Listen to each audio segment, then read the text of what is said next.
ஆண்டவராகிய இயேசுவின் நாமத்தினாலே உங்களை நாங்கள் வாழ்த்தி வரவேற்கிறோம். இந்த நாளிலே எல்லாரும் அவங்க வீட்டில் நல்ல ஆண்டவரை பாடி உயர்த்தி துதித்து கொண்டிருக்கிற அந்த நேரத்தில் எங்களோடு இணைந்து சில பாடல்களை பாடி ஆண்டவருடைய நாமத்தை மகிமைப்படுத்துவோம். எல்லாரும் சுகமாக இருக்கிறீர்கள் என்று நம்புகிறோம். விசேஷமாக இந்த லாக்டவுன் டேஸில் பார்த்தீங்கன்னா நிறைய பேர் மரணத்தையே பேசுகிறாங்க. நிறைய அகால மரணங்களே குறித்து நம்ம கேள்விப்பட்டு கொண்டிருக்கிறோம். ஆனால் இப்பொழுது சபையாக நாம் ஜீவனை பேச அழைக்கப்பட்டவர்கள். எத்தனை பேர் ஆமைன்னு சொல்ல முடியும்? நீங்க இருக்கிற இடங்களிலே நல்ல கைகளை அசைத்து ஒரு ஆமைன்னு சொல்லுங்க பார்க்கலாம். எத்தனை பேர் ஜீவனை பேச அழைக்கப்பட்டவர்கள்?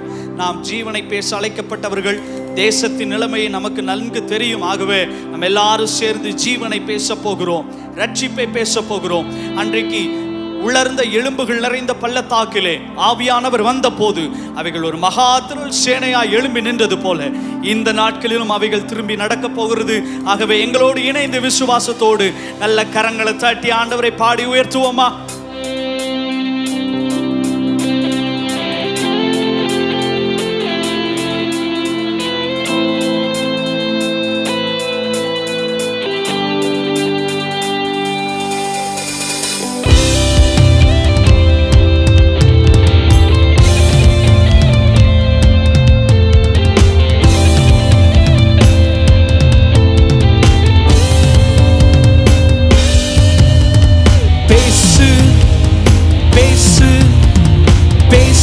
சபையே பேசு, பேசு சபையே பேசு, பேசு சபையே பேசு, பேசு சபையே பேசு, பேசு சபையே பேசு, பேசு சபையே பேசு, பேசு சபையே பேசு. இது உலர்ந்த எலும்புகள் உயிர் பெற்று எழும்பிடும் நாட்கள். இது தள்ளாடும் முழங்கால்கள் புது பலன் பெற்றுக் கொள்ளும் நாட்கள். இது கோணல்கள் யாவும் நேராக மாறிடும் நாட்கள். இது கரடான பாறைகள் செம்மையாக மாறிடும் நாட்கள். இது உலர்ந்த எலும்புகள், இது உலர்ந்த எலும்புகள் உயிர் பெற்று எழும்பிடும் நாட்கள். இது தள்ளாடும் முழங்கால்கள் புது பலன் பெற்றுக் கொள்ளும் நாட்கள். இது கோணல்கள் யாவும் நேராக மாறிடும் நாட்கள். இது கரடான பாதைகள் செம்மையாக மாறிடும் நாட்கள். அதனால் பேசு சபையே பேசு, பேசு சபையே பேசு, பேசு சபையே பேசு, பேசு சபையே பேசு, பேசு சபையே பேசு, பேசு சபையே பேசு, பேசு சபையே பேசு, பேசு சபையே பேசு. நரம்புகள் உருவாகும், எலும்புகள் ஒன்று சேரும், தசைகளும் புதிதாக தோன்றும். ஆவியின் அசைவாலும் கர்த்தரின் வார்த்தையாலும் புது ஜீவன் உனக்குள்ளாய் தோன்றும். நரம்புகள் உருவாகும், எலும்புகள் ஒன்று சேரும், தசைகளும் புதிதாக தோன்றும். ஆவியின் அசைவாலும் கர்த்தரின் வார்த்தையாலும் புது ஜீவன் உனக்குள்ளாய் தோன்றும். அதனால் பேசு சபையே பேசு, பேசு சபையே பேசு, பேசு சபையே பேசு, பேசு சபையே பேசு, பேசு சபையே பேசு, பேசு சபையே பேசு, பேசு சபையே பேசு, பேசு சபையே பேசு. மேகங்கள் சூழ்ந்திடவே இரைச்சலும் பெருகிடவே பெருமழை தேசத்தில் பெய்யும். கல்வாரி இரத்தத்தாலே ஜாதிகள் மீட்கப்பட்டு கர்த்தரை தெய்வமாக வணங்கும். மேகங்கள் சூழ்ந்திடவே இரைச்சலும் பெருகிடவே பெருமழை தேசத்தில் பெய்யும். கல்வாரி இரத்தத்தாலே ஜாதிகள் மீட்கப்பட்டு கர்த்தரை தெய்வமாக வணங்கும். அதனால் பேசு சபை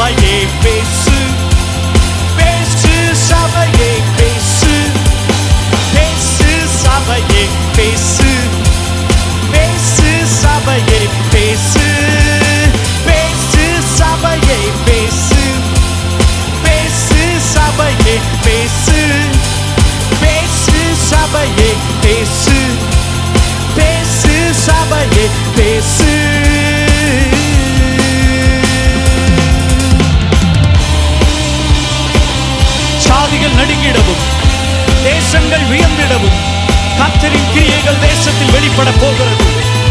மரித்தோர் பள்ளத்தாக்கில் துதிக்கின்ற சேனை ஒன்று உயிர் பெற்று எழும்ப போகிறது.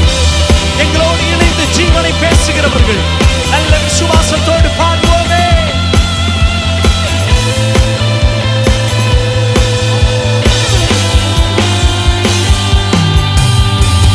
ஜாதிகள் நடுங்கிடவும் தேசங்கள் வியந்திடவும் கர்த்தரின் கிரியைகள் தோன்றும். மரித்தோர் பள்ளத்தாக்கில் துதிக்கின்ற சேனை ஒன்று கர்த்தரின் ஜீவன் பெற்று எழும்பும். ஜாதிகள் நடுங்கிடவும் தேசங்கள் வியந்திடவும் கர்த்தரின் கிரியைகள் தோன்றும். மரித்தோர் பள்ளத்தாக்கில் துதிக்கின்ற சேனை ஒன்று கர்த்தரின் ஜீவன் பெற்று எழும்பும். அதால பேசு சபையே, எங்களோடு பாடுங்களே. பேசு சபையே பேசு, பேசு சபையே பேசு, பேசு சபையே பேசு, பேசு சபையே பேசு, பேசு சபையே பேசு, பேசு சபையே பேசு, பேசு சபையே பேசு. ஜீவனை பேசு, ரட்சிப்பை பேசு, சுவாசத்தை பேசு, அற்புதத்தை பேசு. ஜீவனை பேசு, ரட்சிப்பை பேசு, சுவாசத்தை பேசு, அற்புதத்தை பேசு. சொல்லுவோம். ஜீவனை பேசு, ரட்சிப்பை பேசு, சுவாசத்தை பேசு, அற்புதத்தை பேசு. ஜீவனை பேசு, ரட்சிப்பை பேசு, சுவாசத்தை பேசு, அற்புதத்தை பேசு. சபையே நீ எழும்பிடு, காற்றே நீ வீசிடு. சபையே நீ எழும்பிடு, காற்றே நீ வீசிடு. போற்று சபையே போற்று, போற்று சபையே போற்று, போற்று சபையே போற்று, போற்று சபையே போற்று, போற்று சபையே போற்று, போற்று சபையே போற்று, போற்று சபையே போற்று, போற்று சபையே போற்று. தேவனை நன்றி கரங்களை தட்டி போற்றி உயர்த்துவோம்.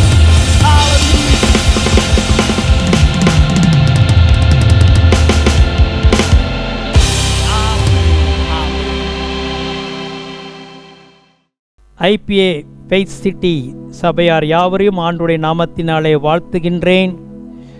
இன்றும் உங்களுக்கு தேவனுடைய செய்தியை கொடுப்பதற்கு ஆவல் உள்ளவனாய் இருக்கிறேன். அதற்கு முன்பதாக 1-2 காரியங்களை உங்களுக்கு ஞாபகப்படுத்தும்படியாக விரும்புகின்றேன்.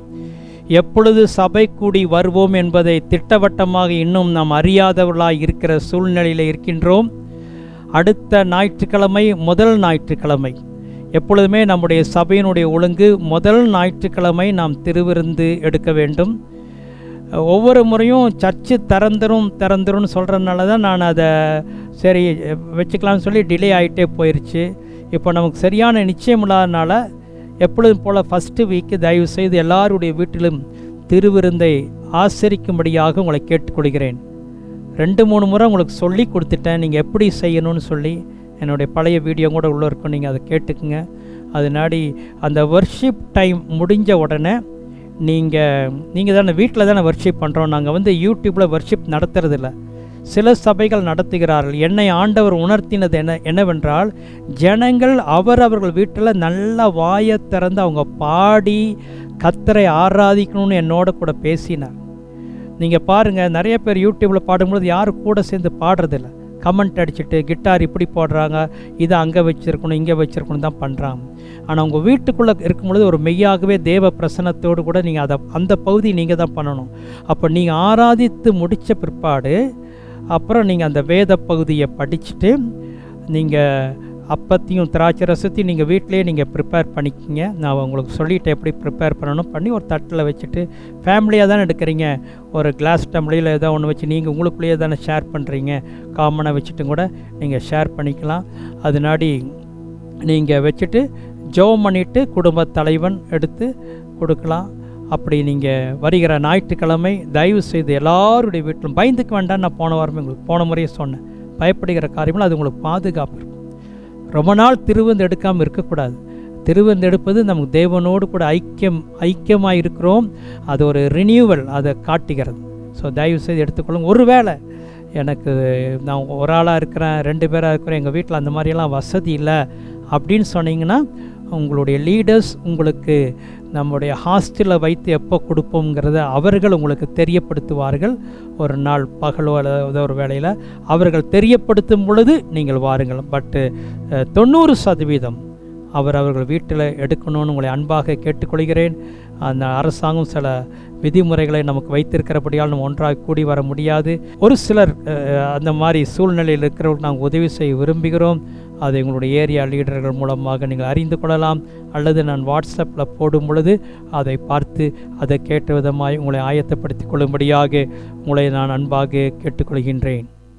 உங்கள் யாவரையும் கர்த்தராகிய இயேசு கிறிஸ்துவின் நாமத்தினாலே வாழ்த்துகின்றேன்.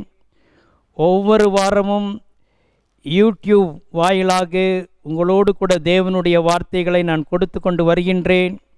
என்றைக்கு சபை திறக்கப்படும் என்பதை யாரும் தெளிவாக சொல்லாத நிலையிலே நாம் இருக்கின்றோம். இருந்தாலும் உங்களுடைய வீட்டிலே நீங்கள் குடும்பமாய் உட்கார்ந்து கொண்டிருக்கும் பொழுது மெய்யாகவே தேவ பிரசன்னத்தை நீங்கள் உணர்வீர்கள் என்பதில் சந்தேகமில்லை. எப்பொழுதுமே நமக்கு வசனங்கள் தான் சப்போர்ட்டாக இருக்கு. வசனங்கள் என்ன சொல்கிறது? என் நாமத்தினாலே 2-3 பேர்கள் எங்கே கூடியிருக்கிறார்களோ அவர்கள் நடுவே நான் இருக்கிறேன் என்று அவர் வாக்கு பண்ணிவிட்டார். ஆகவே நீங்கள் கர்த்தர் உங்கள் நடுவிலே இருக்கிறதாக நீங்கள் நினைத்து கொண்டு அதை விசுவாசித்து தேவ சமூகத்தில் எப்படி நடந்து கொள்வீர்களோ, இந்த ஞாயிற்றுக்கிழமை குடும்ப ஞாயிறு ஆராதனை கர்த்தருக்குன்பதாக அதை பயபக்தியுடன் நீங்கள் அனுசரிக்க வேண்டும் என்று உங்களை நான் அன்பாக கேட்டுக்கொள்கிறேன். இந்த நேரத்தில் பிரசங்கம் கேட்குறது தான் முக்கியமல்ல. அன்று நான் யாரையோ பார்க்கும் பொழுது கேட்டேன், பிரசங்கமெல்லாம் கேட்டிங்களான்னு கேட்டேன். அப்போ அவங்க சொன்னாங்க, நாங்கள் காரில் போகும்போதே கேட்டுட்டு போகிறோம், அல்லது அப்போ கேட்குறோம் இப்போ கேட்குறோம். பிரசங்கம் தான் முக்கியம் இல்லை, எல்லாமே முக்கியம். ஆரம்ப ஜெபம் முதற்கொண்டு கடைசி ப்ரேயர் முடிய முக்கியம். நீங்கள் எப்படி குடும்ப ஞாயிறு ஆராதனை நடத்த வேண்டும் என்று பல முறை உங்களுக்கு நான் சொல்லியிருக்கின்றேன். ஆரம்பத்தில் குடும்ப தலைவரோ தலைவியோ ஆரம்ப ஜெபம் பண்ண வேண்டும். அதற்கு முன்பதாக ஒரு 5 நிமிடம் ஸ்தோத்திர ஜெபத்தை பண்ணுங்கள். அரை மணி நேரமாவது பாட்டு பாடி அப்புறம் கர்த்தரை வர்ஷிப் பண்ணுங்கள். அதுக்கப்புறம் தேசத்திற்காக நீங்கள் ஜெபிங்க. அதுக்கப்புறம் உங்கள் வீட்டிலேயே நீங்கள் காணிக்கை நீங்கள் சேகரியுங்கள். பிறகு தேசத்திற்காக ஜெபித்த பிற்பாடு வசனத்தை நீங்களாகவே தியானிக்கணும். ஒவ்வொரு வாரம் உங்களுக்கு நான் அதை அனுப்புவேன். ஆகவே அந்த வாட்ஸ்அப்பில் அனுப்புகிற வசனங்களை கொஞ்சம் நேரம் தியானிங்க. ஏற்கனவே நீங்கள் வசனங்களை நல்லா இருந்தீங்கன்னா நீங்களாகவே ஒரு பகுதி எடுத்து அந்த டிவோஷன் ரொம்ப முக்கியம். நீங்கள் கட்டாயமாக நீங்களாகவே ஒரு பேசேஜை ஓப்பன் பண்ணி நீங்கள் ஃபேமிலியாக உட்காந்து அதை டிஸ்கஸ் பண்ணணும். உதாரணமாக புருஷன் மனைவிக்கிட்ட கேட்கலாம், நீ இதுக்கு என்ன சொல்கிற, பிள்ளைகிட்ட கேட்கலாம், வீட்டில் யார் இருக்கிறாங்க கேட்டு கொஞ்சம் அதே சப்ஜெக்டில் அலசி பார்த்துட்டு ஏதோ ஒரு 20 நிமிடம் நீங்கள் பண்ணணும்னு நான் விரும்புகிறேன். கடைசியாக தான் நீங்கள் வசனத்துக்குள்ளே வரணும். அப்போ டோட்டலாக உங்கள் ஆண்டவருடைய சமூகத்தில் செலவழிக்கிற நேரம் குறைஞ்சது 2 மணி நேரமாவது இருக்கணும்னு நான் விரும்புகிறேன். என்னுடைய பிரசங்க நேரம் 45 நிமிஷம் தான் நான் பேசுகிறேன். அதுக்கு முன்னால் ஒரு பாட்டு, பின்னால் ஒரு பாட்டு.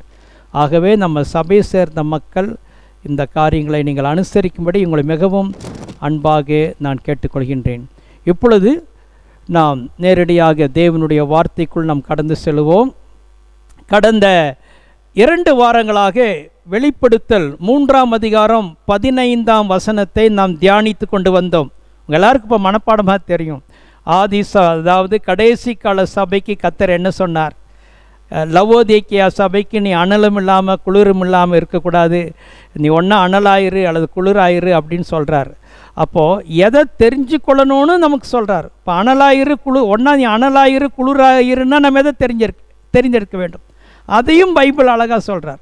நீங்கள் பைபிள் இருக்கிற உதாரணங்களெல்லாம் பார்க்கும் பொழுது, வசனங்களை பார்க்கும் பொழுது, ரோமர் 12:11 ஆவியில் அனலாயிருங்கள், அப்போலோ அனல் உள்ளவனாய் இருந்தான் என்று நாம் பார்க்கிறோம். அப்போது எம்மாவு சீஷர்கள் அனல் பெற்றவர்களாக இருந்தார்கள். அப்போது அதனுடைய அர்த்தம் என்ன? கடைசி கால சபை அனலுள்ள சபையாய் இருக்க வேண்டும் என்பதை நாம் கற்றுக்கொண்டோம்.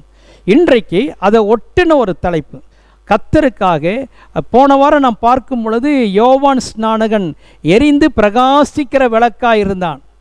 அது சிலரெல்லாம் கமெண்ட் போட்டிருந்தீங்க, அது ரொம்ப உங்களுக்கு ஆசீர்வாதமாக இருந்தது என்று சொல்லி.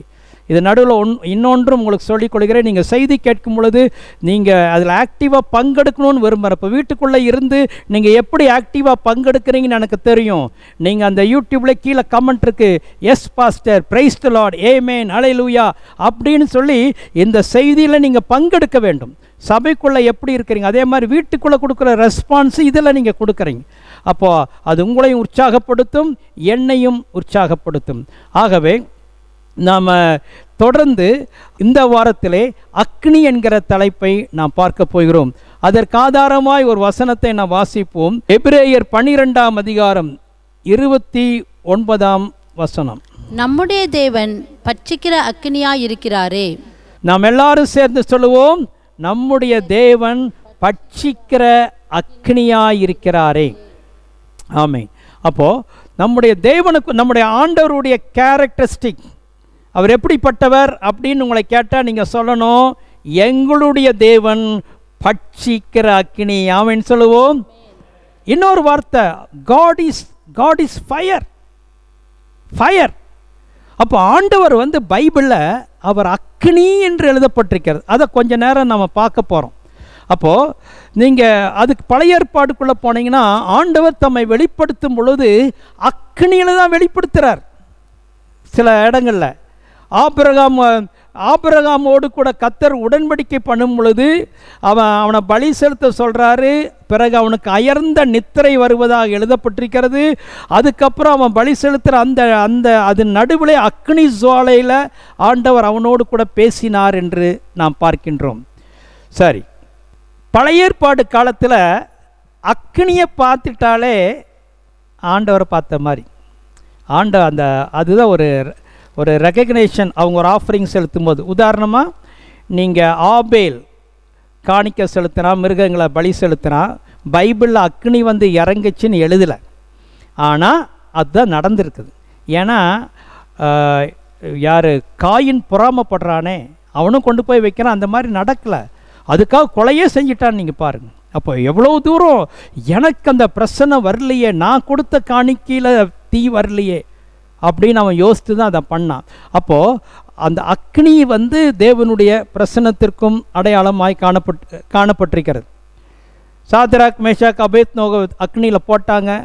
அந்த அக்னி நடுவில் 4வது மனிதனாய் ஆண்டவர் உலாவி கொண்டிருந்தார். அதனுடைய அர்த்தம் என்ன? அக்னி தானப்பா, அக்னி தான் நான், என்னை ஒன்றும் பண்ணாது, என் கூட நீ இருக்கும் பொழுது உன்னையும் ஒன்றும் பண்ணாது. இந்த காலை வேளையில் யாராவது சொல்லுகிறீர்களா, பாஸ்டர் நான் அக்னியில் நடக்கிறேன், அக்னியான சோதனை எனக்கு இருக்குன்னு? அக்னியில் தான் ஆண்டவர் இருக்கிறார், நீ பயப்பட வேண்டிய அவசியம் இல்லை. வேதம் என்ன சொல்கிறது? அக்னியில் நீ வேகாதிருப்பாய் என்று சொல்லப்பட்டிருக்கிறது. ஆகவே அக்னி வந்துட்டா, அக்னி மாதிரி சோதனையா, பயப்படாதீங்க.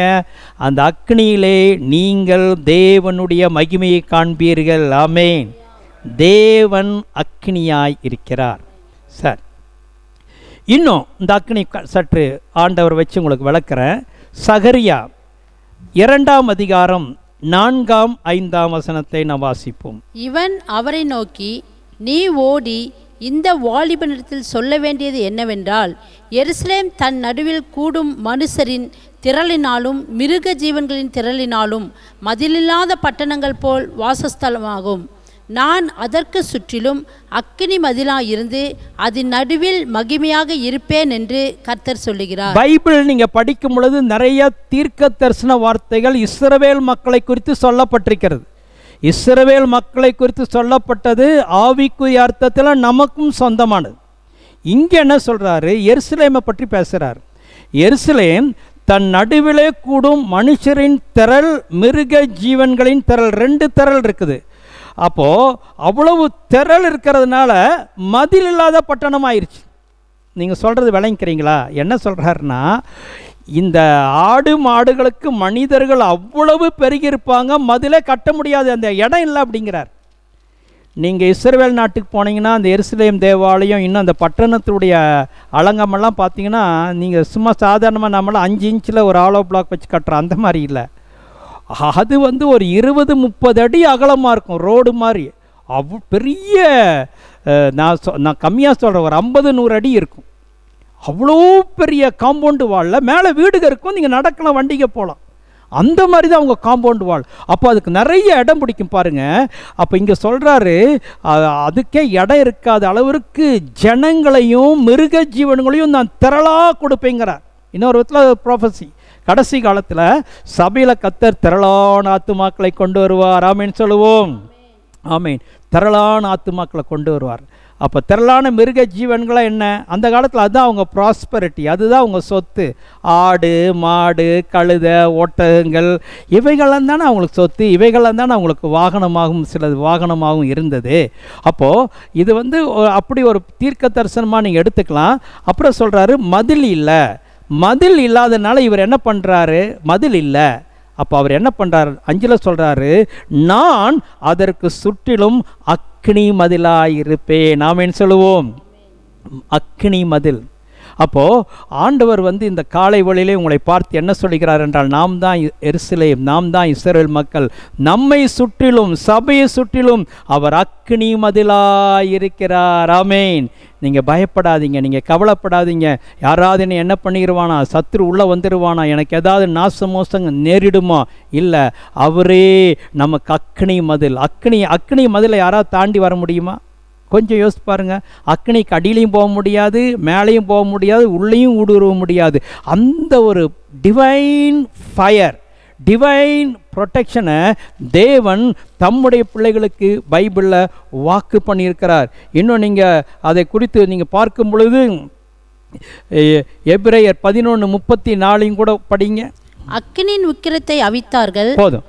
அங்கே பழைய ஏற்பாட்டு சவால்களை சந்தித்த மக்களை குறித்து எழுதும் பொழுது அவர்கள் அக்கினியின் உக்கிரத்தை அவித்தார்கள். அதாவது இந்த அக்கினி மற்ற அக்கினியை விழுங்கிக் கொள்ளும். ஆமென்.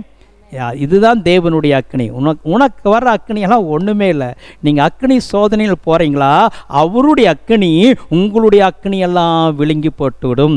சாத்ராக், மேஷாக், அபேத்நேகோவுக்கு அதுதான் நடந்தது. இதை தான் நீங்கள் அறிந்து கொள்ள வேண்டும். கர்த்தர் இந்த காலை வேளையிலே உங்கள் ஒவ்வொருவரையும் பார்த்து சொல்கிறார், நானே உங்களுக்கு அக்கினி மதிலாக இருக்கிறேன். அல்லேலூயா. நீங்கள் இதிலே களி கூற வேண்டும், பயப்படக்கூடாது.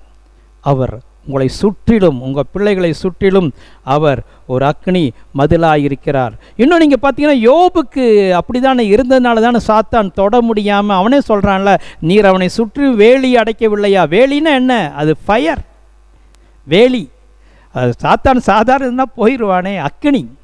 இதை சொல்லும் பொழுது எனக்கு ஒன்று ஞாபகத்துக்கு வருகிறது. என்னுடைய தகப்பனார் உயிரோடு இருந்த காலத்தில், திருநெல்வேலின்னு நினைக்கிறேன் நான், அந்த சிவகாசி ஊர்லேருந்து ஒரு ஊழியக்காரர், எங்கள் ஐபியில் நிறையா ஊழியர்கள் இருந்தார். அதில் ஒரு ஊழியர், அவருக்கு பேரே மந்திரவாதி ஜோஷுவா என்று அவருக்கு பெயர். ஏன்னா அவர் மந்திரவாதியாக இருந்து ரட்சிக்கப்பட்டவர். அவருடைய சாட்சி எப்படின்னு கேட்டிங்கன்னா, அவர் ஏன் ரட்சிக்கப்பட்டு, மந்திரவாதி ஏன் ரட்சிக்கப்பட்டார்னா, அந்த ஊரில் இருக்கிற யாரோ யாருக்கோ விரோதம் பண்ணும்படியாக இவர்கிட்ட பணம் கொடுத்து, இந்த ஆளுக்கு விரோதமாக கொஞ்சம் ஆவிகளெல்லாம் ஏவி விட்டு நிறையா தொந்தரவுகள் கொடுக்கணும், எப்படியாவது அந்த ஆளை முடிச்சிடணுங்கிற மாதிரி காசெல்லாம் இவர்கிட்ட கொடுத்துருக்காங்க.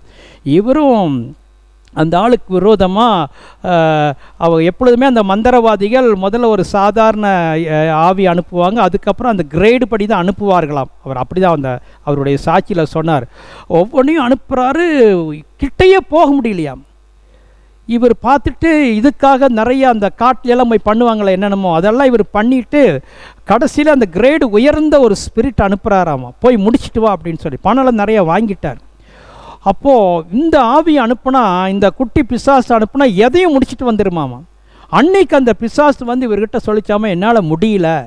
இவர் யோசித்தாராம, ஏன் முடியல சொல்லு, என்ன காரணம், எப்பொழுது முடிச்சுட்டு வந்துடுவியே. அப்போ அந்த ஆவி சொல்லிச்சாமா, அந்த நீங்கள் சொல்கிற காற்று ஆள்கிட்ட என்னால் போக முடியல, அவரை சுற்றிலும் தீ எரிஞ்சு கொண்டே இருக்கிறது, கிட்டையே எனக்கு போக முடியல, அவர் வீட்டை சுற்றிலும் தீ எரிகிறது. தீயா? ஆமாம், தீ எரியுது, நான் போக முடியல அப்படின்னு. இவரும் யோசித்து பார்த்தாரு, பதில் கிடைக்கல. கடைசியில் அதை குறித்து யோசிக்கும் பொழுது, அவரை பற்றியெல்லாம் பார்க்கும் பொழுது, அவர் நல்லா ஜெபிக்கிற மனிதன், பைபிளை படிக்கிற மனிதன், ஆவிக்குரிய காரியத்தில் கரெக்டாக இருக்கிற மனிதன் என்பதை சாட்சியின் மூலமாக அறிந்து கொண்டு அவரிடத்திலேயே போய் சரண்டர் ஆகி, உங்களை இப்படியெல்லாம் பண்ண எனக்கு சொன்னாங்க, என்னால் முடியல. ஏதோ என்னை விட ஒரு மேலான சக்தி இந்த உலகத்தில் இருக்கிறது, அந்த சக்தி எனக்கு வேணும், அவர்தான் எனக்கு வேணும் என்று சொல்லி அன்று அந்த மந்திரவாதி யோசுவா இயேசுவை ஆண்டவராக ஏற்றுக்கொண்டார். ஆமென் சொல்லுவோம். அப்போ இதிலிருந்து நீங்கள் அறிந்து கொள்ளுங்கள், உங்களை சுற்றி ஒரு வேலி இருக்கிறது, அக்னி மதில் இருக்கிறது. தேவன் பட்சிக்கிற அக்னியாக இருக்காருன்னா நீங்கள் அந்த வசனத்தை அப்படியே படிச்சுட்டு போயிடறாங்க. எத்தனையோ அர்த்தங்கள் இருக்கிறது. தேவனே நமக்கு அக்னியாக இருக்கிறார். அக்னி என்ன பண்ணுகிறது? பாதுகாவலை கொடுக்குது. அக்னி சூடு கொடுக்கிறது. அக்னி பொருட்கள் அழிந்து போகாமல் பாதுகாக்கிறது. சுத்தமும் பண்ணுகிறது, நன்மையும் பண்ணுகிறது. எல்லா நன்மைகளும் உண்டு. நம்முடைய தேவன் பட்சிக்கிற அக்னியாய் காணப்படுகிறார். இன்னும் நீங்கள் பார்த்தீங்கன்னா, இஸ்ரவேல் மக்களுக்கு யாத்திராகமம் 13ஆம் அதிகாரம் 21-22 வசனத்திலே இவ்விதமாய் சொல்லப்பட்டிருக்கிறது. அவர்கள் இரவும் பகலும் வழி நடக்க கூடும்படிக்கு கர்த்தர் பகலில் அவர்களை வழி நடத்த மேகஸ்தம்பத்திலும் இரவில் அவர்களுக்கு வெளிச்சம் காட்ட அக்னி ஸ்தம்பத்திலும் அவர்களுக்கு முன் சென்றார். பகலிலே மேகஸ்தம்பமும் இரவிலே அக்னி ஸ்தம்பமும் ஜனங்களிடத்திலிருந்து விலகி போகவில்லை. 2 முறை திரும்ப திரும்ப சொல்லப்பட்டிருக்கிறது. பகலிலே மேகஸ்தம்பம், இரவிலே அக்னி ஸ்தம்பம். அப்போ அக்னி ஸ்தம்பம்னா என்னது? தேவனுடைய பிரசன்னம். தேவன் அவர்களோடு கூட இருக்கிறார் என்பதை எப்படி காட்டிக்கொண்டார்? அக்னி ஸ்தம்பத்தின் மூலமாய் காட்டிக்கொண்டார். தேவன் அக்னியாக இருக்கிறார். அந்த அக்னி நம்மோடு கூட இருக்கிறது. அந்த அக்னியில் நம்ம அனல் பிடித்து ஆண்டவருக்காக எரிய வேண்டும் என்பதை நீங்கள் அறிந்து கொள்ள வேண்டும். அப்போது இந்த அக்னி தான் அவர்களுக்கு வெளிச்சமாக இருந்தது. அக்னியுடைய தன்மையெல்லாம் யோசிங்க. அக்னி தான் அவங்களுக்கு வெளிச்சமாக இருந்தது. அக்னி அவர்கள் சத்துருக்கள் அவங்களை பின்தொடர்ந்து வராதபடி அவர்களை பாதுகாத்தது. அக்னி அவர்களுக்கு அந்த குளிரில் சூடு கொடுத்தது. அந்த காலத்தில் குளிர் காய்கறின்னு எங்கே காய்வார்கள்? அக்னி பக்கத்தில் தானே. அப்போ அந்த அக்னி அவளுக்கு சூடு கொடுத்தது, அவங்களுக்கு அனலை கொடுத்தது. அப்போ நம்முடைய தேவன் அக்னியாக இருக்கிறார் என்றால் அந்த அக்னி இடத்துல காணப்படுகிற தன்மைகள் என்னவோ அந்த தன்மைகளை நாம் தேவனிடத்திலிருந்து பெற்றுக்கொள்கின்றோம். ஆமென். 2வது, இயேசுவை எடுத்துக்கொள்ளுங்க. இயேசுவையும் பைபிளில் அக்னி என்று எழுதப்பட்டிருக்கிறது. வாசியுங்கள். மத்தேயு 3ஆம் அதிகாரம் 11ஆம் வசனம். மனம் திரும்புதலுக்கென்று நான் ஜலத்தினால் உங்களுக்கு ஞானஸ்நானம் கொடுக்கிறேன். எனக்கு பின் வருகிறவரோ என்னிலும் வல்லவராய் இருக்கிறார். அவருடைய பாதரட்சைகளை சுமக்கிறதற்கும் நான் பாத்திரன் அல்ல. அவர் பரிசுத்த ஆவினாலும் அக்னினாலும் உங்களுக்கு ஞானஸ்நானம் முடியும் பொழுது சொல்றாரு, அவர் பரிசுத்த ஆவியினாலும் அக்னியினாலும். கவனிக்கிறீங்களா? அக்னியினாலும். நான் பரிசுத்த அபிஷேகத்தை பெற்றுட்டேன் அப்படின்னு சொல்கிறீங்க, ஓகே. அங்கே 2 வார்த்தை வருது, அக்னி அப்படிங்கிறார். அப்போ அக்னி என்றால் என்ன? தேவன் அக்னியாக இருக்கிறாரு. அந்த அக்னியும் நமக்கும் அவர் கொடுக்கிறார். நம்மை அனல் உள்ளவர்களாய் அவர் மாற்றுகிறார். அப்போ அந்த பரிசுத்த அபிஷேகம் பெறும் பொழுது கூடவே அவருடைய வல்லமையை நாம் பெற்றுக்கொள்கிறோம். அந்த தேவன் இடத்தில் இருக்கிற அக்னியின் அனலை, வல்லமையை நாம் பெற்றுக்கொள்கிறோம். பரிசுத்தாவின் அபிஷேகத்தை பெறும்பொழுதாகவே ஒவ்வொரு விசுவாசியும் இந்த கடைசி காலத்தில் பரிசுத்தாவினாலும் தேவனுடைய, அவர் எப்படி அக்னியாக இருக்காரு, அதே அக்னினால் நாமும் இந்த பூமியிலே நிறைந்திருக்க வேண்டும் என்று தேவன் விரும்புகிறார். இன்னும் இந்த அக்னி என்ன பண்ணுகிறது? ஏசாயா 4ஆம் அதிகாரம் 3ஆம் வசனத்தை படிங்க. அப்பொழுது ஆண்டவர் சியோன் குமாரத்திகளின் அழுக்கை கழுவி நியாயத்தின் ஆவினாலும் சுட்டெரிப்பின் ஆவினாலும் எருசலேமின் இரத்த பலிகளை அது நடுவிலிருந்து நீக்கிவிடும். இந்த வசனத்தில் நம்ம பார்க்குறோம், சுட்டெரிப்பின் ஆவி என்று வருகிறது. பரிசுத்த ஆவியானவர் சுட்டெரிப்பின் ஆவியானவர். அப்போது அக்னியினாலையும் அவர் நிரப்புவார் என்றால், இந்த அக்னி நம்ம மேலே வரும் பொழுது வேண்டாத பதரை, வேண்டாத கேரக்டரை, வேண்டாத இச்சைகள், பாவங்கள் எல்லாவற்றிலிருந்து நம்மை சுத்திகரிக்கிறது. ஆமென். நம்மை சுத்திகரிக்கிறது, நம்மை சுத்திகரிக்கிறது. இன்னொரு வார்த்தையில் சொல்ல வேண்டுமானால் நம்மை சுட்டரிக்கிறது. வேண்டாத அசுத்தங்களை இந்த அக்னி சுட்டெரிக்கிறது. அப்போது அதான் சொன்ன, அக்னியில் நன்மையும் உண்டு தீமையும் உண்டு. தீமை என்ன? இதெல்லாம், இந்த தீமையெல்லாம் எடுத்து போட்டுறது. அப்போ நமக்குள்ள ஒரு தேவனுடைய அந்த ஒரு ஜீவனுள்ள அக்னியை நமக்கு பரிசுத்த ஆவியானவர் கொடுக்கின்றார். இந்த அக்னி குறித்து இன்னும் நாம் பார்க்கும் பொழுது ஏசாயா 6:6 வாசிக்க வேண்டாம். ஏசாயா பரலோகத்தில் இருக்கிற ஒரு அக்னி தழலை ஒரு தேவதூதன் கொண்டு வந்து அவருடைய உதட்டில் வச்ச உடனே உன்னுடைய அசுத்தம் நீங்குகிறது என்று சொல்கிறார். ஏசையா அழுகிறாருல்ல, ஐயோ நான் அதமானே, நான் அசுத்த உதடுகள் உள்ள மனுஷன். அதை கொண்டு வந்து வச்சோன்னே அவர் க்ளீன் ஆகிறார். அப்போது இந்த பரிசுத்தாவியானவருடைய அக்னி ஞானஸ்தானம் என்பது நம்முடைய பழைய வேண்டாத குணங்களை சுட்டெரித்து தேவனுடைய அபிஷேகத்தை அனலை நமக்குள்ளே கொண்டு வந்து இந்த பூமியிலே ஆண்டவருக்காக நம்மை அக்னியாக மாற்றுகிறது. ஆமென். லூக்கா 12:49 படிப்போம். பூமியின் மேல் அக்கினியை போட வந்தேன், அது இப்பொழுதே பற்றி எரிய வேண்டுமென்றும் விரும்புகிறேன். இயேசு எதுக்கு வந்தார்? நிறைய வசனங்கள் பைபிளில் மறைஞ்சிருக்குது. நம்ம ரட்சிக்க வந்தார், இழந்து போனதை தேட வந்தார், ஜீவனை கொடுக்க வந்தார், ரட்சிக்க வந்தார், வியாதிகளை குணமாக்க வந்தார், சாபங்களை போக்க வந்தாரெல்லாம் சொல்கிறோம். இங்கே என்ன சொல்லப்பட்டிருக்கிறது? நான் பூமியில் அக்கினியை போட வந்தேன். அப்புறம் கொஞ்சம் நிறுத்துறார், கேப் கொடுத்து அடுத்த சென்டென்ஸ் சொல்கிறாரு, படிங்க. அது இப்பொழுதே பற்றி எரிய விரும்புகிறேன். அப்போ இன்னும் எரியல, நல்லா கவனிங்க, எரியல, விரும்புகிறேன்.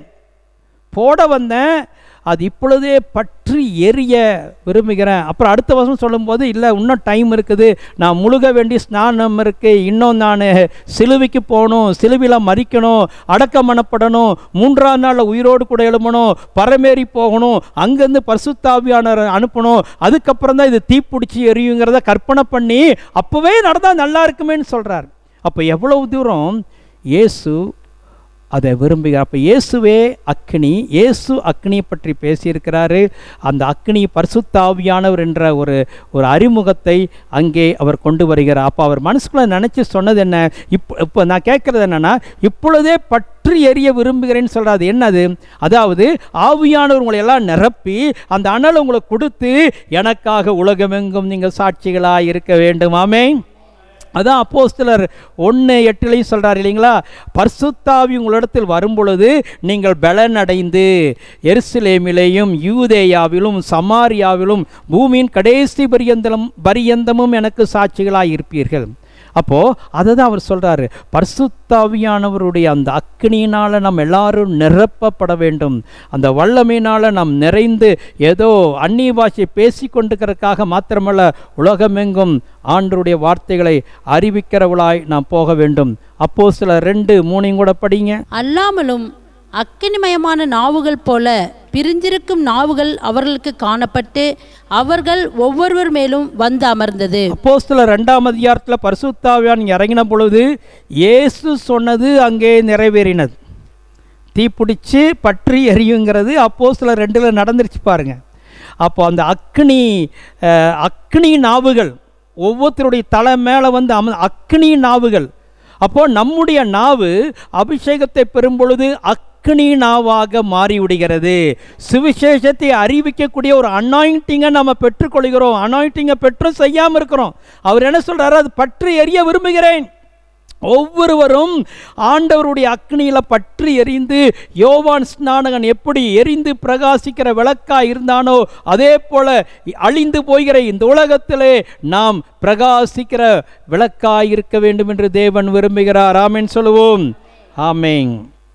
சரி, இப்போ நம்ம ஆண்டவர், அதாவது நம்முடைய தேவன் அக்னி என்று பார்த்தோம், இயேசு அக்னின்னு பார்த்தோம். மூன்றாவதாக இன்னும் பார்த்தீங்கன்னா இயேசு குறித்து யோவான், அதாவது அப்போஸ்தலனாகிய யோவான் வெளிப்படுத்தல சொல்லும் பொழுது ஒரு இடத்துல சொல்கிறாரு, அவருடைய கண்களிலிருந்து அக்னி ஜுவாலைகள் வந்ததுன்னு இயேசு சொல்கிறார். சரி, அது பின்னால் நம்ம பார்ப்போம். முதல்ல கர்த்தர் அக்னின்னு பார்த்தோம், இயேசு அக்னின்னு பார்த்தோம். மூணாவது பரிசுத்தாவியானவர் அக்னின்னு பார்த்தோம். அது அப்போஸ்தலர் 2:3 அவர் அக்னியாக வந்தார்னு பார்த்தோம். நான்காவது அவருடைய வார்த்தையே அக்னியாக இருக்கிறது. தேவனுடைய வார்த்தையும் அக்னியும் ஒன்று தான். அதுக்கு உங்களுக்கு ஆதாரம் கொடுக்குற உபாகமம் 4ஆம் அதிகாரம் 11ஆம் வசனம். நீங்கள் சேர்ந்து வந்து மலையின் அடிவாரத்தில் நின்றீர்கள். அந்த மலையில் வானத்தை அளாவிய அக்கினி எரிய இருளும் மேகமும் அந்தகாரமும் சூழ்ந்தது. அந்த அக்கினி நடுவிலிருந்து கர்த்தர் உங்களோடே பேசினார். வார்த்தைகளின் சத்தத்தை நீங்கள் கேட்டீர்கள், அந்த சத்தத்தை நீங்கள் கேட்டதே அன்றி ஒரு ரூபத்தையும் காணவில்லை. அந்த அக்கினியின் நடுவிலிருந்து கர்த்தர் உங்களோட பேசினார், வார்த்தைகளின் சத்தத்தை நீங்கள் கேட்டீர்கள். 11ஆம் வசனத்தில் வானத்தை அளாவிய அக்கினி. கொஞ்சம் கற்பனை பண்ணி பாருங்க, கொஞ்சம் வீட்டில் பைபிள் திறந்து அந்த வசனத்தை பாருங்க, ஸ்க்ரீனில் பாருங்க என்ன எழுதியிருக்குது. வானத்தை அளாவிய அக்கினி. எனக்கே இப்போதான் அந்த வெளிப்பாடு வரும். கொஞ்சம் யோசிச்சு பாருங்க, வானம் வரைக்கும் அந்த அக்கினி எரிஞ்சு எப்படி இருக்கும்? என்னைக்காவது பார்த்துருக்கீங்களா அந்த காட்சியை? இஸ்ரேல் மக்கள் பார்த்தாங்க. அந்த எரிகிற அக்கினியிலிருந்து அவருடைய வார்த்தை வருகிறது. அப்போ வார்த்தையும் அக்கினியும் ஒன்றுதான். தேவன் அக்கினி ஒன்று, தேவனும் அக்கினியும் ஒன்றுதான். அதே போல் வார்த்தையும் அக்கினியும் ஒன்றுதான். தேவனே வார்த்தையாக இருக்கிறார். உங்களுக்கு குழப்புற மாதிரி தெரியும், இதெல்லாம் ஒன்று தான். வார்த்தையும் அக்கினி, வார்த்தையும் ஆண்டவர். புரியுதுங்களா உங்களுக்கு? இன்னும் 1-2 வசனங்கள் நான் பார்ப்போம். அதிலேயே 36ஆம் வசனத்தை படிங்க. உன்னை உபதேசிக்கும்படிக்கு அவர் வானத்திலிருந்து தமது சத்தத்தை உனக்கு கேட்க பண்ணி பூமியிலே தமது பெரிய அக்கினியை உனக்கு காண்பித்தார். அக்கினியின் நடுவிலிருந்து உண்டான அவருடைய வார்த்தைகளை கேட்டாய். அப்போ பூமியிலே தமது பெரிய அக்கினியை, வானத்தை அளாவுகிற அக்கினியை காண்பித்தார்.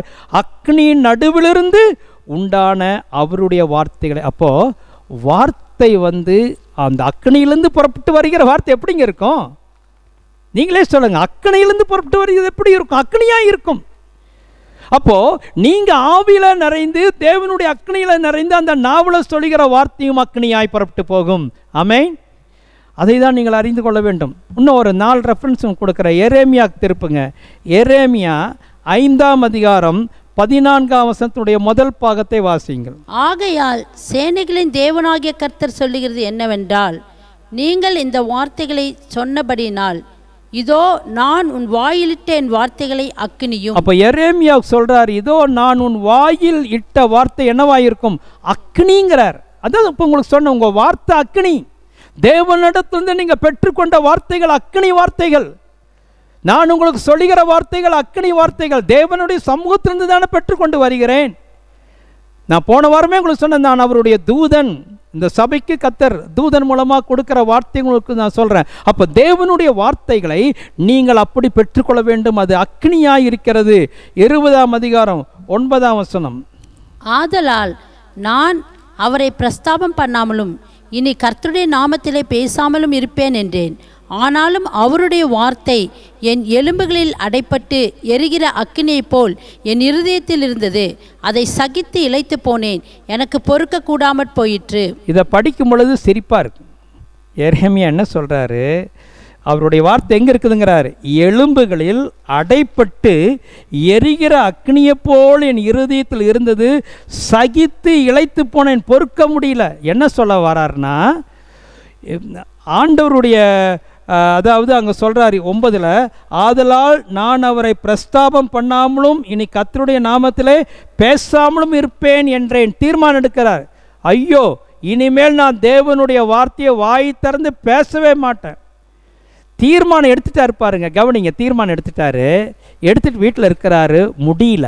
அந்த அக்கினி அவரை நெருக்கி ஏவுகிறது. என்னால் முடியல. அந்த எலும்புகளுக்குள்ள அது அடங்கி இருக்க மாட்டேங்க, அது புறப்பட்டு வந்து கொண்டே இருக்கிறது. ஏன் இதை அவர் சொல்கிறாருன்னா, ஏன் பேச மாட்டேன்னு சொன்னார்னா, அதுக்கு விளக்கம் அந்த மீதி உள்ள முந்தின வசனங்களில் இருக்குது. என்ன நடந்ததுன்னா, இந்த தீர்க்கதரிசியாக இருந்தாலே படாத பாடுதான். ஒரு சமயம் நல்ல வார்த்தை வரும், ஒரு சமயம் எச்சரிப்பு வார்த்தை வரும். இல்லைன்னா ஒருத்தருங்க போய் நேராக நீ சாக போகிறேன்னு சொல்லணும். அதெல்லாம் ரொம்ப கஷ்டமான வேலை, தீர்க்கதரிசியினுடைய வேலை. இவர் அந்த மாதிரி ஆள். ராஜாக்களுக்கு போய் சொல்லணும், பெரிய அதிகாரிகளுக்கெல்லாம் இவர் போய் சொல்லணும். இப்போதான் ஒருத்தர் போய் சொல்லிட்டு வந்துட்டார். அப்புறம் இவர் சொன்ன வார்த்தையினால் அடிக்கடி ஒரு ஜெயிலுக்கு போயிட்டு வந்தவர் எரேமியா. உங்களுக்கு 1-2 வசனங்களை விளக்கமாக கொடுத்தா தெரியும். இவர் சொன்ன தீர்க்க தரிசனத்தை பஸ்கூர் என்ற ஒருத்தர் கேட்டு, அவர் தான் கர்த்தருடைய ஆலயத்து பிரதான விசாரணை கர்த்தன்னு 20ஆம் அதிகாரம் 1ஆம் வசனத்தில் வருகிறது. 2ஆம் வசனத்தை படிங்க. எரேமியா தீர்க்கதரிசியை பஸ்கூர் அடித்து அவனை கர்த்தருடைய ஆலயத்திலே பென்யமின் கோத்திரத்தை சேர்ந்த மேல்வாசலிலே இருக்கும் காவலரிலே போட்டான். அப்போது இவர் சொன்ன தீர்க்க தரிசனமெல்லாம் பயங்கரமாக இருக்கும். எரேமியா புக்கம் படிச்சிங்கன்னா பயங்கரமாக இருக்கும். இதை போய் அங்கே அது முந்தின அதிகாரத்திலாம் படித்தா நிறைய தீர்க்க தரிசனங்கள் இஸ்ரவேல் மக்களுக்கு விரோதமாக, ராஜாக்களுக்கு விரோதமாக எழுதப்பட்டிருக்கிறது. அப்போது இவன் தீர்க்க தரிசனம் சொன்ன உடனே இந்த பஸ்கூருங்கிறவன் என்ன பண்ணிட்டான், அடிச்சுட்டு ஜெயிலில் போட்டான். அதுக்கப்புறம் மறுபடியும் அவன் வெளியில் கொண்டு வரான். வெளியில் கொண்டு வந்தானே எரேமியா சும்மா தானே இருக்கணும், அவரால் முடியல. மறுபடியும் அவனை பார்த்து ஒரு தீர்க்கதரிசனம் சொல்லி உன் பேரை கத்தர் மாத்துறாரு. 3வது வசனம். கர்த்தர் உன்னை பஸ்கூர் என்று அழைக்காமல் மாகோர் மீஷாபீப் என்று அழைக்கிறார். பேரை மாத்துறான். அப்புறம் சொல்றான் 6ஆம் வசனத்தை படிங்க. பஸ்கூரே, நீயும் உன் வீட்டில் வாசமாய் இருக்கிற யாவரும் சிறைப்பட்டு போவீர்கள். நீயும் உன் கள்ள தீர்க்க தரிசனத்துக்கு செவி கொடுத்த உன் சிநேகிதர் யாவரும் பாபிலோனுக்கு போய் அங்கே மரித்து அங்கே அடக்கம் பண்ணப்படுவீர்கள் என்று சொல்லுகிறார் என்றான். தீர்க்க தரிசிகள் என்ற எல்லாம் விவரமாக சொல்லுவாங்க. இவன் என்ன சொல்கிறா, அங்கே சொல்கிறார் எரேமியா, உன் வீட்டில் வாசமாக இருக்கிற யாவரும் முதல்ல உங்களை கைதி பண்ணிடுவாங்க. 2வது உனக்கு செவி கொடுத்த உன்னுடைய ஃப்ரெண்ட்ஸு அவங்களும் எந்த ஊருக்கு போவீங்கன்னு சொல்கிறா, பாபிலோனுக்கு போவீங்க, அங்கே மறிச்சிருவீங்க, அங்கே அடக்கம் பண்ணுவீங்க. இதுக்கு மேலே என்ன வேணும், எல்லா ஹோல் இதை சொல்லிட்டான்.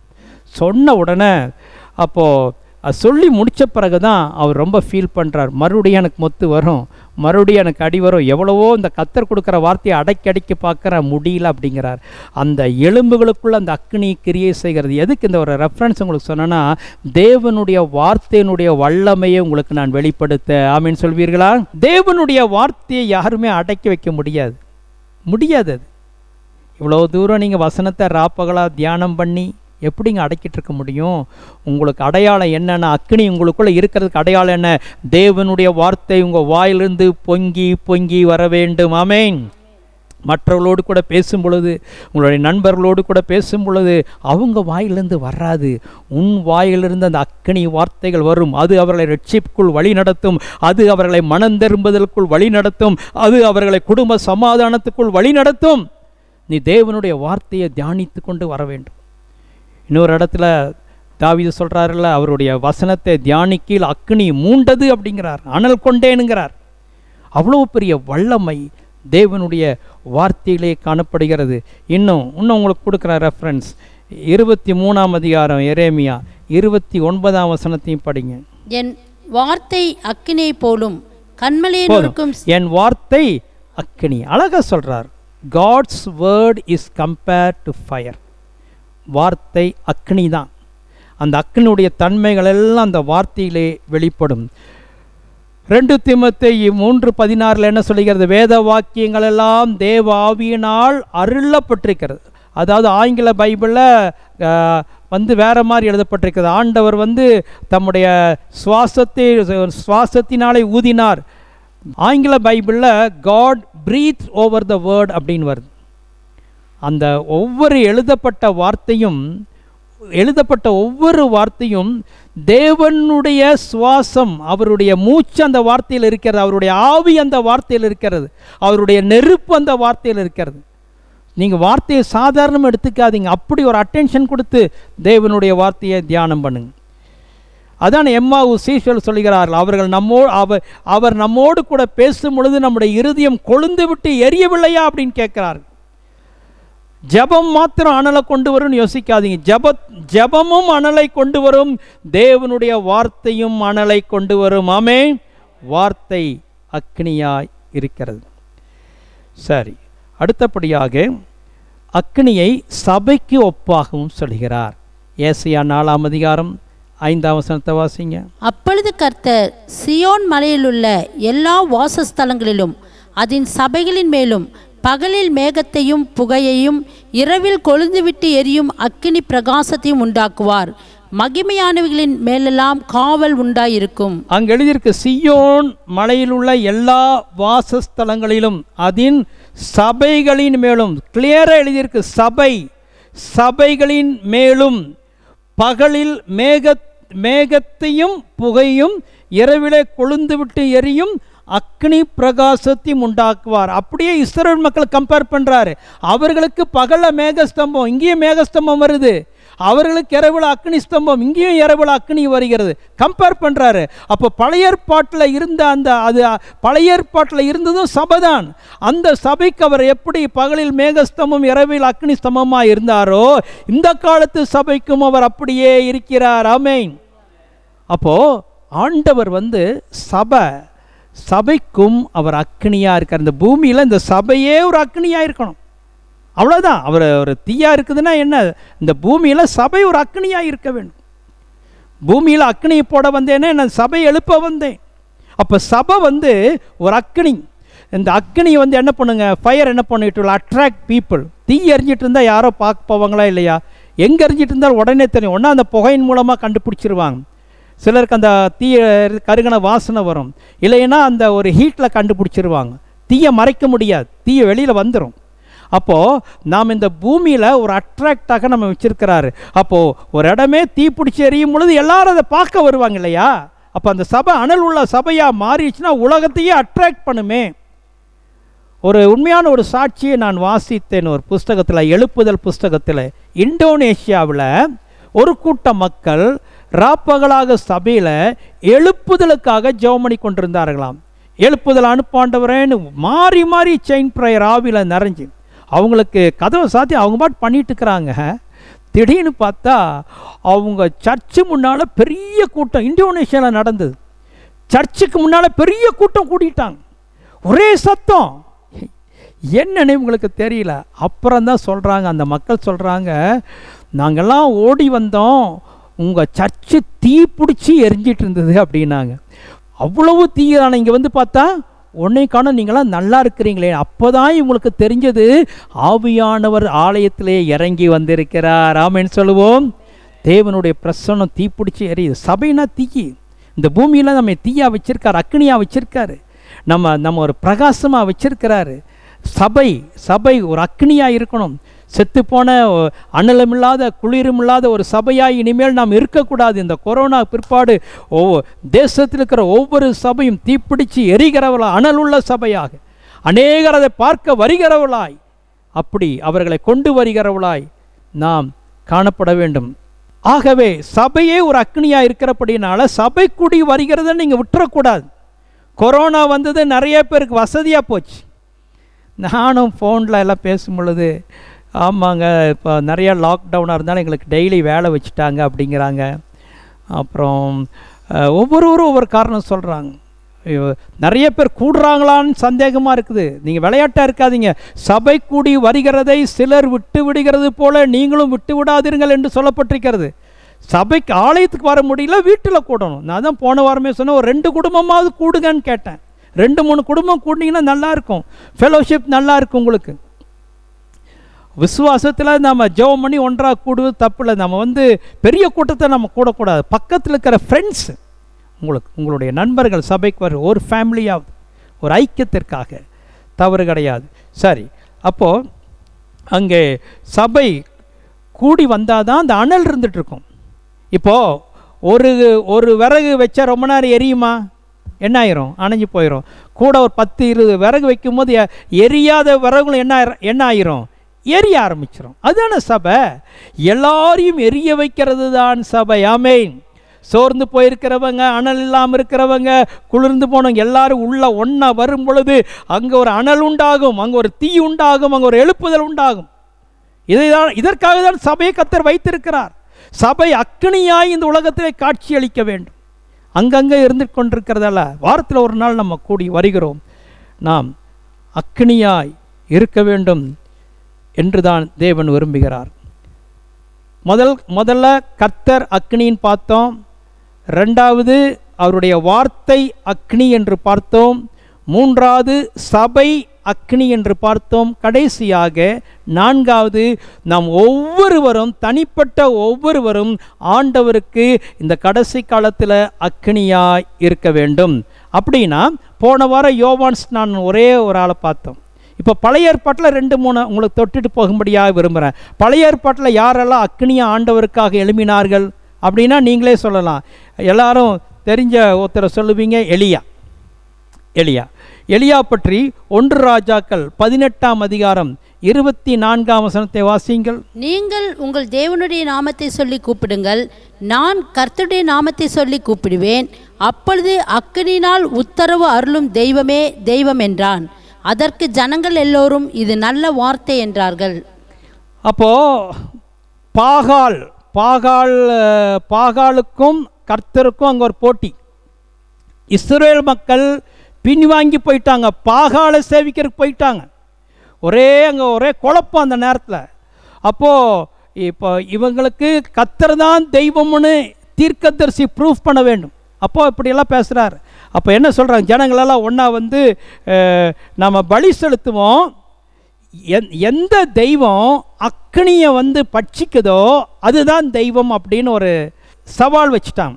எந்த தெய்வம் இந்த அக்னியெல்லாம் எடுத்துருது பட்சிக்குது அதுதான் தெய்வம். ஓகே, நல்ல ஐடியா அப்படின்ட்டாங்க. கண் முன்னால் பார்த்துடலாமே தெய்வத்தை, ஓகே ரெடி அப்படின்ட்டாங்க. பாகாலுடைய கூட்டமெல்லாம் அப்படியே நிற்கிறாங்க. எலியா ஒரே ஆளாக நிற்கிறாரு. யோசிச்சு பாருங்க. அப்போது சரி நீங்களே முதல்ல பண்ணுங்கங்கிறாங்க. அவங்க பலி செலுத்துகிறாங்க. காலையிலேருந்து சாயந்தரம் வரைக்கும் கூப்பிட்றாங்க. அவங்க தெய்வம் வந்து அக்னியை பட்சிக்கிற மாதிரி தெரியலாங்க. பிறகு இவருடைய வேலை வந்து சாயந்தரம் ஆனோன்னே எலியாவுடைய டேர்ன் வந்தது.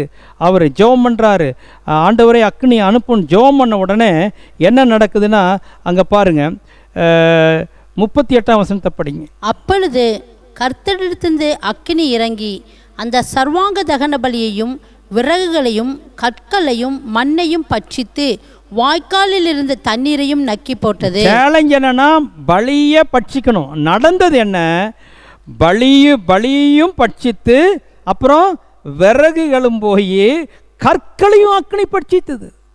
கல்லு தீ பிடிச்செறியுது. அப்புறம் மண்ணு, கேள்விப்பட்டிருக்கிறீங்களா? மண்ணு தீ பிடிச்செறியுது. மண்ணு பட்சித்து வாய்க்காலில் இருந்த தண்ணீரையும் நக்கி போட்டு. இதுதானுங்க தேவனுடைய அக்கினி. அல்லேலூயா. உலகம் அந்த அக்னியை பார்த்ததில்லை. தேவனுடைய மகத்தான வல்லமையை நாம் யாரும் பார்த்ததில்லை. எலியா அன்னைக்கு பார்த்துட்டாரு. தேவன் அக்னியாக தான் நான் இருக்கிறேன், அக்னியில் அருள் செய்கிறவரே தெய்வம்னு அவங்க சவால் போட்டாங்க. அவர் ப்ரூவ் பண்ணிட்டாரு. நான் தான் தெய்வம், நான் அக்னியாக இருக்கிறேன் அப்படின்னு அங்கே காட்டுறார். அப்போது எலியா அது மாத்திரமல்ல, இவர் நம்ம இப்போ எலியா பற்றி தான் நம்ம பார்க்குறோம். அப்போ எலியா வந்து அக்னி நிறைந்த தேவ மனிதனாய் காணப்பட்டார். அல்லேலூயா. அது அக்னினா வைராக்கியம் ஆண்டவரை ப்ரூஃப் பண்ணிக்கிறதுல வைராக்கியம். அது மாத்திரமல்ல, இன்னொரு இடத்துல வாசிக்க வேண்டாம், 2 ராஜாக்கள் 1:10 வீட்டில் படியுங்கள். அங்கே பார்க்கும் பொழுது அவரை அகசியா என்கிற ராஜாவுக்கு ஒரு தீர்க்கதரிசன வார்த்தையை சொல்லிட்டார். நான் தான் முன்னாலே சொன்னேன், தீர்க்கதரிசனம் சொன்னாலே பிரச்சனை. அவன் அகசியா பார்த்து நீ செத்து போயிடுவாய் அப்படின்ட்டாரு. உடனே அகசியா வந்து ஆட்களை அனுப்பிட்டார். முதல்ல ஒரு 50 பேரை அவர் அனுப்புகிறாரு அந்த ராஜா. இந்த 50 பேர் இவனை பிடிக்கிறதுக்காக வர, ராஜா அவனை வர சொல்லுகிறார் அப்படின்னு போகிறாங்க. அப்போ அந்த வசனத்தை மாத்திரம் படிச்சிருங்க, 10ஆம் வசனத்தை. அப்பொழுது எலியா அந்த 50 பேரின் தலைவனுக்கு பிரதித்தரமாக, நான் தேவனுடைய மனுஷனானால் அக்கினி வானத்திலிருந்து இறங்கி உன்னையும் உன் 50 பேரையும் பட்சிக்க கடவுது என்றார். அழகா சொல்றாரு, நான் தேவனுடைய மனுஷனே ஆனால் வானத்திலிருந்து அக்கினி வரணும், உங்க 50 பேரையும் காலி பண்ணிடும். அதே மாதிரி நடந்தது. மறுபடியும் 50 பேர் அனுப்புகிறார். அவங்களுக்கு அதே மாதிரி நடந்தது. ராஜா இன்னொரு 50 பேர் அனுப்புகிறாங்க. அப்போ அந்த 50 பேருடைய தலைவன் கொஞ்சம் சுதாரிச்சிட்டான். இது வம்பு, காலில் விழுந்து என்னை காப்பாற்றும் அப்படின்னு சொன்ன பிறகு அவங்க அழிக்கப்படலை. அப்போது எலியா அக்னி நிறைந்த மனிதனாக இருந்தான், தைரியமாக இருந்தான். பரலோகத்தில் அவர் அக்னி ரதத்தில் எடுத்துக்கொள்ளப்பட்டார். சரி, அவர் ஒரு அக்னியாக பூமியில் இருந்தார். மோசே எடுத்துக்கங்க, மோசே ஆரம்பத்திலேருந்தே அக்னி தானே. யாத்திராமம் 3ஆம் அதிகாரம் முதல் 4 வசனத்தை வாசிப்போம். மோசே மீதியான் தேசத்து ஆசாரியனாய் இருந்த தன் மாமனாகிய எத்ரோவின் ஆடுகளை மேய்த்து வந்தான். அவன் ஆடுகளை வனாந்தரத்தின் பின்புறத்திலே ஓட்டி தேவ பர்வதமாகிய ஓரேப் மட்டும் வந்தான். அங்கே கர்த்தருடைய தூதனானவர் ஒரு முட்செடியின் நடுவிலிருந்து உண்டான அக்கினி ஜுவாலையிலே நின்று அவனுக்கு தரிசனமானார். அப்பொழுது அவன் உற்று பார்த்தான். முட்செடி அக்கினியால் ஜுவாலித்து எரிந்தும் அது வெந்து போகாமல் இருந்தது. அப்பொழுது மோசே, இந்த முட்செடி வெந்து போகாதிருக்கிறது என்ன? நான் கிட்ட போய் அந்த அற்புத காட்சியை பார்ப்பேன் என்றான். அவன் பார்க்கும்படி கிட்ட வருகிறதை கர்த்தர் கண்டார். முட்செடியின் நடுவிலிருந்து தேவன் அவனை நோக்கி, மோசே மோசே என்று கூப்பிட்டார். அவன், இதோ அடியேன் என்றான். அற்புதம் என்ன? செடி எரியுது, அதான் தீ செடியில் எரியுது, ஆனால் செடி எரிஞ்சு போகல. ஆனால் தீ வந்துட்டே இருக்குது, செடி அப்படியே இருக்குது, பச்சை பசேர்னு இருக்குது. பயங்கர அற்புதம். அற்புதமாக இல்லையா? அற்புதம். பச்சை பசன் செடி அப்படியே இருக்கு, ஆனால் அதுலேருந்து தீ வந்துகிட்டே இருக்கு. கிட்ட போகிறான், கிட்ட போனோன்னு ஒருத்தர் பேசினார்னா எப்படி இருக்கும்? அப்போது அதான் சொன்னேன், தேவன் அக்னியாக இருக்கார். அந்த அக்னியிலேருந்து மோசேக்கு அவர் வெளிப்பாடை கொடுக்குறாரு. அப்போ அந்த இடத்துல ஒரு சத்தம் வருது, மோசே மோசே. அப்போ மோசே அக்னி நிறைந்த ஒரு மனிதன்.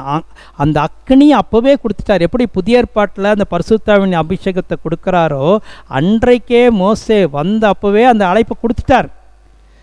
நீங்கள் சிலரெல்லாம் சொல்கிறாங்க, சொல்லுவீர்கள், சொப்பனத்தில் அக்னியை பார்த்தேன், தரிசனத்தில் அக்னி பார்த்தீங்கன்னா ஆண்டவர் உங்களை ஊழியத்துக்கு தயார் பண்ணுறாருன்னு அர்த்தம்தான்.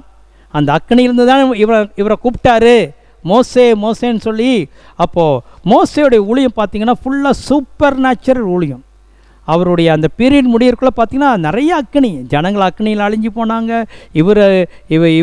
இவர் அக்னியை வர வைக்கிறார், அக்னியை நிறுத்துறாரு, நிறைய காரியங்கள். அவர் என்ன சொல்ல வர ஆவிக்குரிய வார்த்தையில், அவர் அக்னி நிறைந்தவராய் ஆண்டவருக்காக அவர் எழும்பி பிரகாசித்தார். இன்னும் சொல்லப்போனால் சாலமோன் ஜெபிக்கும் பொழுது ஜெபம் முடித்த உடனே அக்னி வந்தது.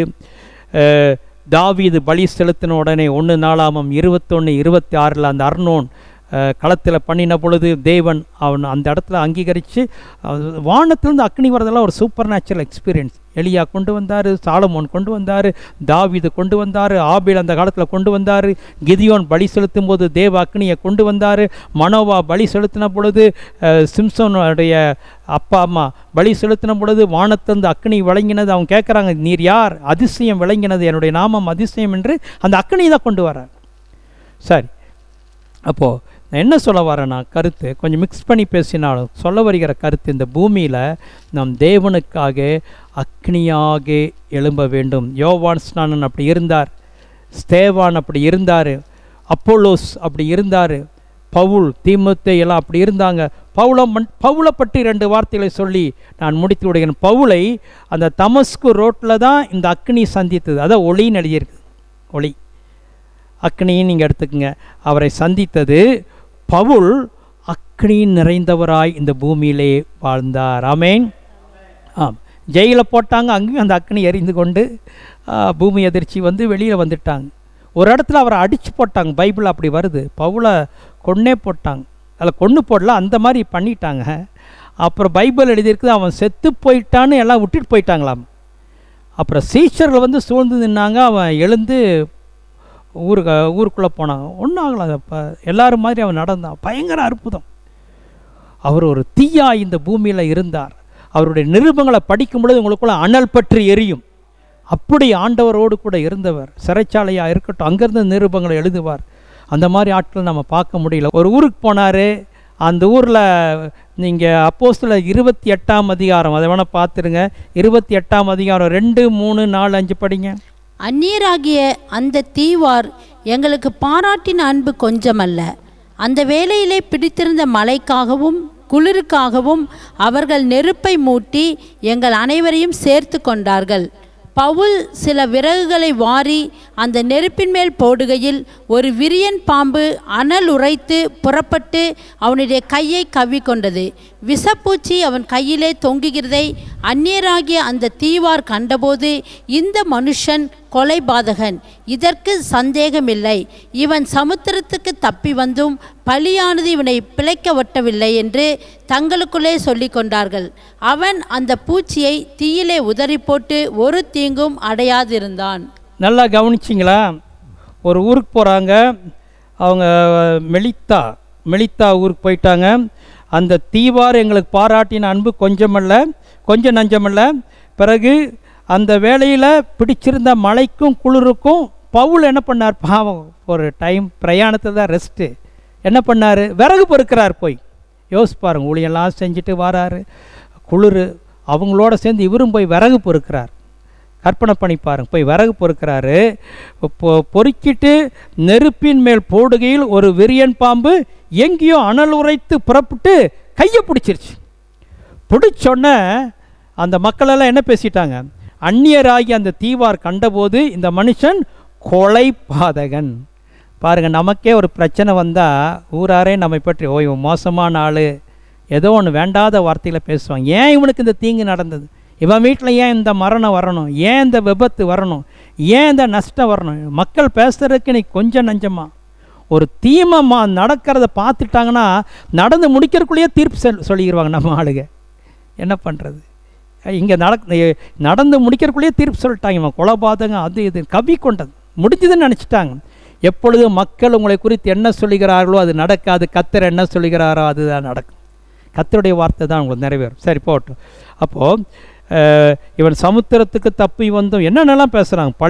பழியானது இவனை பிழைக்க ஒட்டவில்லை அப்படின்னெல்லாம் பேசுகிறாங்க. இவர் சர்வசாதாரணமாக ரொம்ப கூலாக என்ன பண்ணார், பூச்சியை தீயில உதறி போட்டு ஒரு தீங்கும் அடையாதிருந்தார். ஒன்றுமே ஆகலை. தீ தான் அங்கே மூண்டுட்டு இருக்குது. ஆனால் அந்த இதான் நான் சொன்னேன், உனக்குள்ள ஒரு தீ இருக்குமானால் மற்ற தீயோ மற்ற உலகத்தில் இருக்கிற விஷப்பூச்சிகளோ ஒன்று முனை சேதப்படுத்தாது. ஆமென். உன்னுடைய தீ அந்த தீயை அந்த விஷத்தை அழித்து போடும். அதை தூக்கி அதே நெருப்பில் போட்டார், அதுதான் செத்து போச்சு. சரி, ஆனால் அந்த மக்கள் பாருங்கள் 6ஆம் வசனத்தில் மாறிட்டாங்க. அவனுக்கு வீக்கம் கண்டு அல்லது அவன் சடுதியாய் விழுந்து சாவான் என்று அவர்கள் பார்த்து கொண்டிருந்தார்கள்.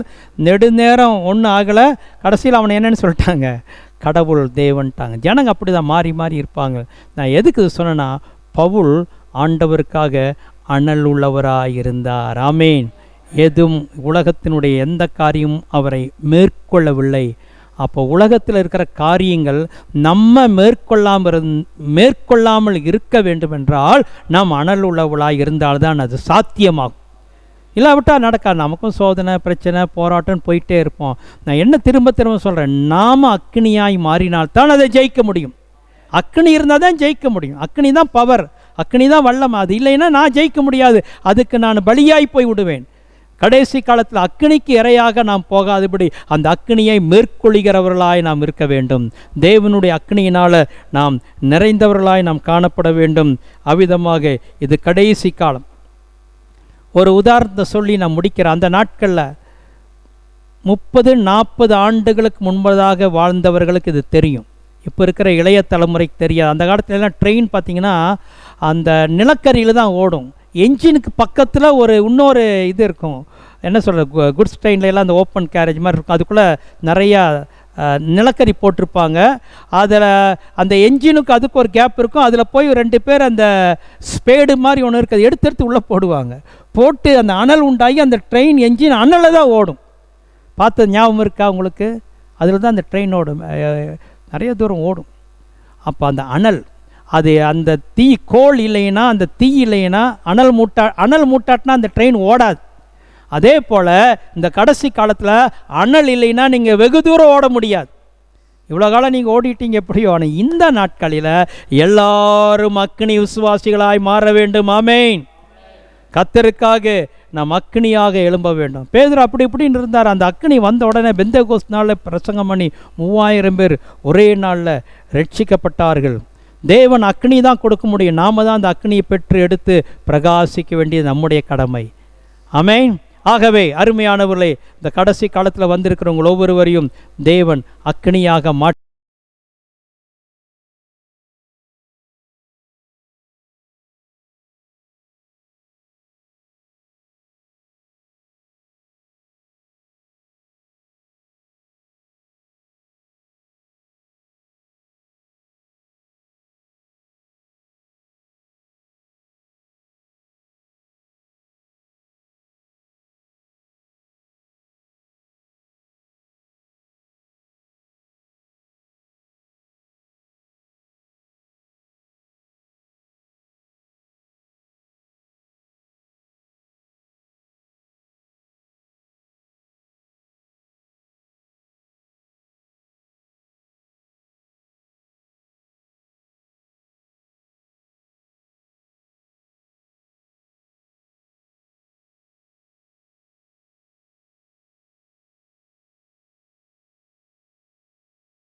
நம்ம எல்லாரும் ஜெபம் பண்ணுவோம். பரலோக பிதாவே, உம்முடைய பரிசுத்த நாமத்திற்கு ஸ்தோத்திரம்.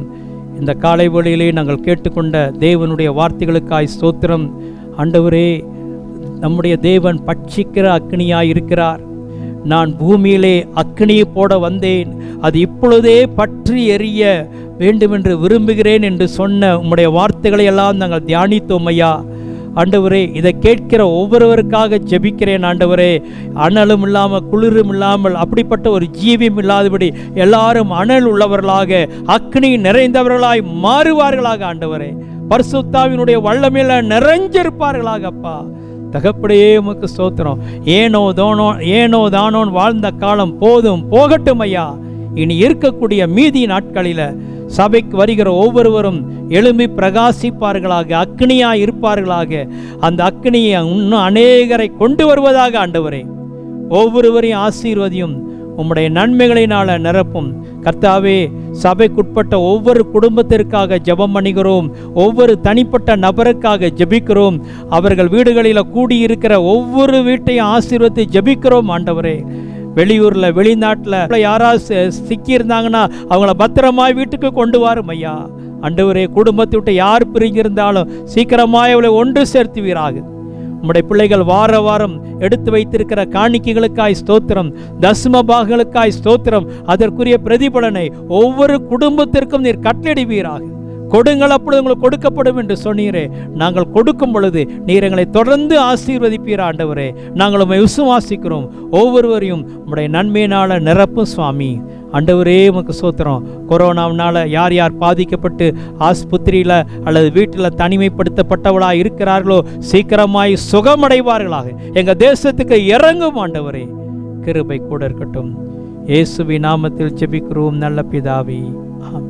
என் ஆத்துமாவே கர்த்தரை ஸ்தோத்திரி, என் முழு உள்ளமையுடைய பரிசுத்த நாமத்தை ஸ்தோத்திரி. என் ஆத்துமாவே கர்த்தரை ஸ்தோத்திரி, அவர் செய்த சகல உபகாரங்களையும் மறவாதே. அவர் என் அக்கிரமங்களையெல்லாம் மன்னித்து என் நோய்களையெல்லாம் குணமாக்கி என் பிராணனை அழிவுக்கு விலக்கி மீட்டு கிருபையினாலும் இரக்கங்களினாலும் முடிசூட்டி நன்மையினால் என் வாயை திருப்தியாக்குகிறார். கழுக்கு சமானமாய் என் வயது திரும்ப வாழ வைது போல் ஆகும். ஆமேன். நம்முடைய கர்த்தராகிய இயேசு கிறிஸ்துவினுடைய கிருபையும் பிதாவாகிய தேவனுடைய அன்பும் பரிசுத்த ஆவியானுடைய ஐக்கியமும் நம் அனைவரோடும் கர்த்தர் வருமளவும் இருப்பதாக. ஆமேன். அல்லேலூயா, அல்லேலூயா, அல்லேலூயா. கர்த்தர் உங்களை யாவரையும் ஆசீர்வதிப்பார்.